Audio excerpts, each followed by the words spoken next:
Hey folks, this is Dan from Instruction. I'm going to show you a couple of teacher features in Clever to help you out a little bit and make it a little bit more easy for you to use.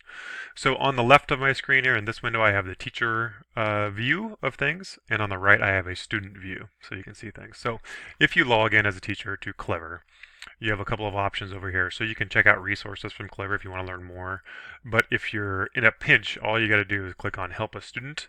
You can search for the student, and I'm this Test 18 test. So you just click on that student, find that student, and it gives you that quick one-time use login for that kiddo. If a badge isn't working, if something's not working, if you lost the badge, you can find that kid and enter that code. So that's one helpful piece there. The second thing I wanted to show you was this classes area up at the top. So if you click on classes, I have several of these test classes, but I'm going to click on this first one here. And so actually, before I click on it, there's two things here I wanted to show you.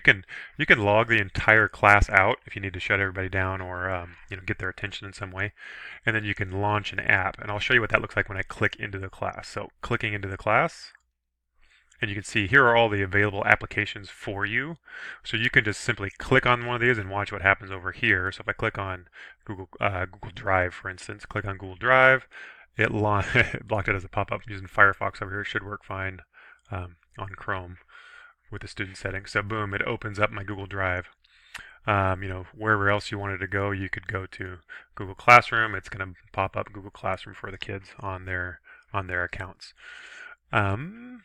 A couple other things there, and if you had a class full of 30 kids, all those kiddos would show up here. You can do a couple of things within this as well. You can download your whole entire class set of badges. You can also download one singular badge for a student if you need to, if you've lost that or if the kiddos have lost it or whatnot. I think that is about it for the teacher controls. But again, to recap, this is where you can find your badge information for your class or for a particular student. This is also where you can find that one-time login. And then this is where you can launch for your entire class the specific apps that they need. Hope that helps.